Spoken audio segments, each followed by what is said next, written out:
we gonna call ourselves? Engaged gamers? No. Sure. We are very engaged gamers. We are very engaged gamers. So my name is Chris from DSX Machina, and I'm with Nicole, who is my fiancé, although she's not defined by that status. And we are reviewing small games or little obscure games, and the first one is this one here, Cauldron Master by, I was going to say Gaming Rules, by Alley Cat Games. Now, to fully learn the rules, I'm going to kick it over to myself in the future. This is Cauldron Master, a very small box with several decks of cards within. No tokens, no dice. Each player receives 3 Cauldron cards, which I probably wouldn't be able to say 3 times fast. There is a 2-card Cauldron, a 3-card Cauldron, and a 4-card Cauldron. See?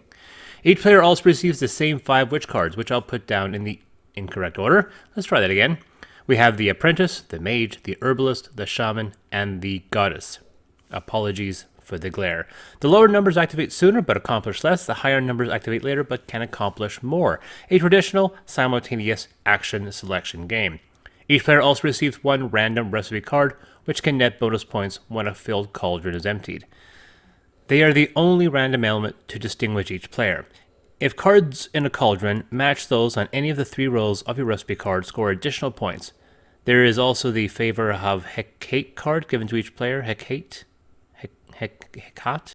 Hecate. Thank you, Internet. The Favor of Hecate breaks ties between identical cards. By the way, note the proper spelling of favor. If you possess the identical cards as well as Hecate, you win. If 2 others tie, the holder of Hecate selects the winner.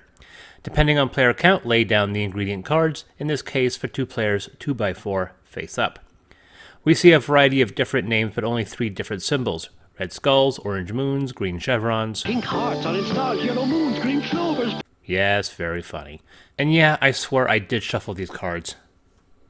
And there's my OCD cooking off there. Like in every simultaneous action game, each player selects a card and lays it face down. Once everyone has selected, cards are revealed and activated from lowest to highest number. Like I said, lower numbers get to go first, but they can potentially gain less. The objective is to score points, and these manifest with the game's second mechanic, set collection. In this situation, the Herbalist will go first, which allows that player to gain 3 chevrons or 3 crescent cards, and would be an idiot to not gain these 3 toadstools. When a cauldron is filled, it is emptied and scored, so I wouldn't put these 3 into a 2-card cauldron. Better the 3 or 4.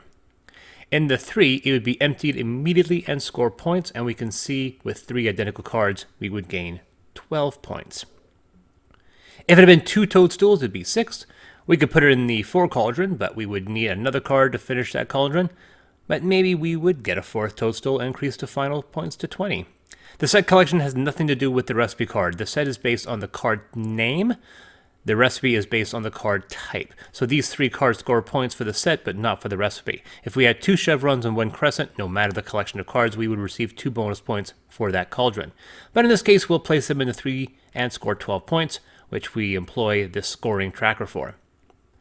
After the Herbalist player selects, the Shaman goes, the higher number, but more options. The Shaman can select 1 rare skull card, along with a normal crescent or chevron. After all players have selected, the ingredients are refilled. Played cards remain down, and after all 5 are played, the round resets, and all cards are claimed. With the next round, each player has laid down identical cards, which is when the Favor of Hecate. Already. The Favor of Hecate is used to break the tie. Since one player possesses the favor, he or she would get to go first, but once used, the favor is passed to the next player. In this situation, we have a 4 cauldron with 2 sets of cards. We'll score 3 points for the eye and 6 for the fairy wings, but in addition to those points, this cauldron matches one of the rows on the recipe. The extra card in the cauldron is ignored, scoring an additional 2 points. There are a lot of ingredients in this game, and it continues until the deck runs out. Cauldrons not full are lost. And that's the game! And we're back. So, to talk about this game. This is interesting. This game is a simultaneous action selection game, very similar to another game we have. Actually, we have 2 games that fall into that category. Mission Red Planet and Grimslingers are both simultaneous action selection. And I dislike those games both. Grimslingers, I like. I like Grimslingers despite its simultaneous action selection. Mission Red Planet, I hate. He does. I do. I dislike it immensely. So this is another simultaneous action selection game. I will go to you first for your thoughts. Well, in terms of how it works, similar to Mission Red Planet, I don't like it. Where someone can play a card and then it takes away basically what you wanted to do. Which is why you don't like that game. Yeah, well, Mission Red Planet is different. Well, I'll say it's different without exposing my hand. Mission Red Planet's distinction. That's that weird one, right? Yeah, that's the steampunk one, which has. Sorry, I was thinking Terraforming. Yeah, don't confuse Terraforming Mars. But Mission Red. Gotcha. Yeah, that's right there. Mission Red Planet. The difference between Mission Red Planet and this game, and Grimslingers, which does it as well, is that Mission Red Planet, you can play a card that can snuff out a player's turn. Yes. Can't do that with Cauldron Master. No, you can only deny cards. You can deny cards, you can deny tactics, but at no point does a simultaneous reveal discount someone else's card. That's true. Grimslingers does that. Mission Red Planet does that. So I started to discount the simultaneous action selection as a tactic. I was doing a podcast with Rampant Wolf Games, and I named it as one of my top 5 worst game mechanics because it seems like every version I see, it deals with a mechanic where you're denying someone else an action because you, by pure luck, played the card first. This one doesn't do that because there's an 8 card, there's a 4 by 2 lattice that you form. And the most you can ever grab is 3 cards. The most I can ever grab is 3 cards. So there's never a point where I'm denying you. Yeah. Right? So that's why, then this is a strange one where I don't mind this one as much. So you don't like this game? I didn't say that. Okay.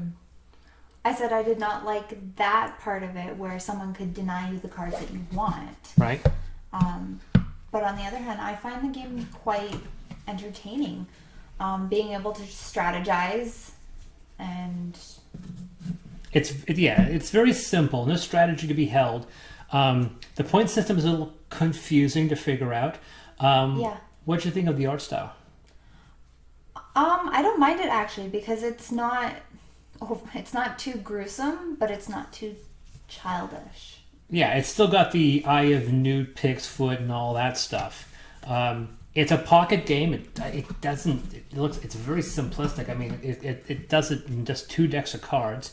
The extra bonus points for this is, it's kind of hokey. I mean, I do like the, what's the other card where, what's the other card? I'm thinking of Immortals, the matchmaking game. Yes. Yeah, so this is obviously set collection as well, on top of simultaneous action selection, where we have set collection trying to get these specific symbols, and then Morels is very similar to that as well.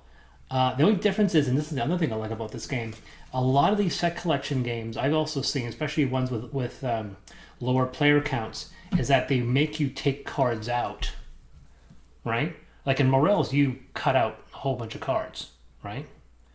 This one, this one you don't. So, there is it's entirely possibility that even though I take your Raven's Head on one turn, I haven't denied you for making that Raven's Head later down the road. That's true. I noticed because they are the skulls, though, for those in particular, there's fewer of them. I hardly saw any. True, but you did make 1 set of them. 1 set. Yeah, exactly. And then you got 6 extra points, which is kind of crazy. Yeah, that was good. This game also seems to be designed... It gets designed for up to 4 players. It almost seems like they almost threw that as an afterthought. This is probably one of the first set collection simultaneous action selection games that seems to be properly fully balanced for 2 people. I think I would prefer this as a 2-player game. Yeah, I think at 4 players it might get a little... It would be a little crazy. Yeah. It'd be harder to strategize, harder to keep track of the cards. Like I said, even that tiebreaker card in a 3-player game, if 2 people have the same and neither of them has the Hekate card or whatever it's called, then the person with it decides who Oh, okay. Right. That's why I think that the game's designed for 2 players, because it has an inbuilt tiebreaker, and if you don't have the inbuilt tiebreaker, then it relies on someone else to make a decision, which it can really end up being a very sour experience. Yeah. So what else did you think?